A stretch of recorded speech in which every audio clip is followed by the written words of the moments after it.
This patient had a throat surgery, so he could not consume his food through the mouth. And so the doctors made a channel on his hand through which food was injected into his blood. So why was food injected into his blood? Well, we'll see. In a normal healthy person who can consume food through the mouth, food gets absorbed into the small intestine. The various nutrients in the food, like the proteins, carbohydrates, and the fats, can get absorbed into the body through these structures known as villi of the small intestine. Now the absorbed food gets transported to the various parts of the body through blood. So blood is the fluid medium which transports various substances like food to different parts of the body. So what does blood flow through in our body? See, there are these pipe-like structures in our body which are known as vessels through which blood gets transported from one portion of the body to other. And these vessels have a very reticular or a branched structure. And it looks like a river on a map. So that is why food was injected into the vessels carrying blood into this patient. Well, blood being the fluid connective tissue connects different parts of the body.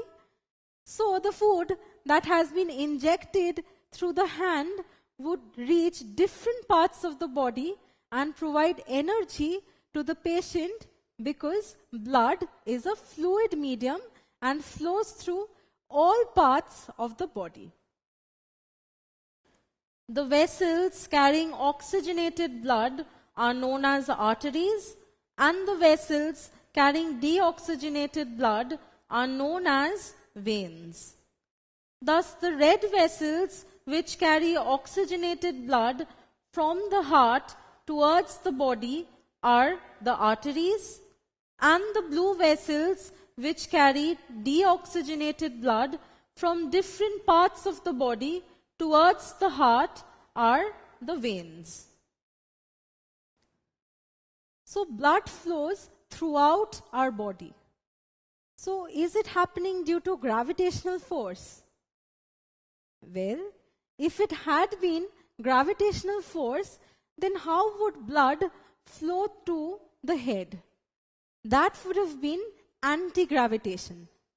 So it cannot be gravitational force that is working here.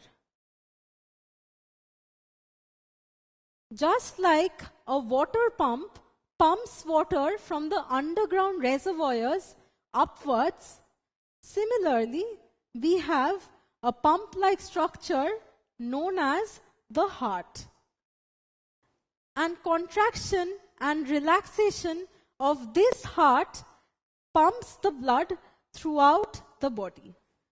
So the heart, together with all the vessels, the arteries and the veins, form the cardiovascular system. Cardio comes from the word cardiac, which means related to the heart, and vascular means related to the vessels. So the heart, together with all the vessels, that is the arteries and the veins, form the cardiovascular system of the body.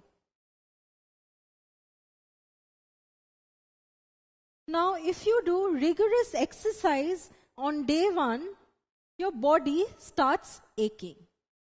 But if you do the same rigorous exercise regularly over a couple of months, the body ache does not take place. So, how is this happening?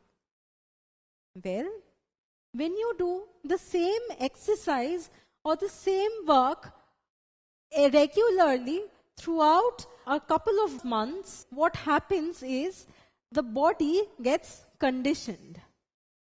Now, the part of the body which is doing a lot of work will form blood vessels. Now, these blood vessels will carry oxygenated blood, and oxygen provides energy. So, because there are large number of blood vessels now, that part will get more amount of energy, and also the toxic waste materials that are formed by that portion of the body will be excreted out of the body through the blood. So blood is the fluid medium which transports oxygen as well as carries back the toxic wastes generated in the cells.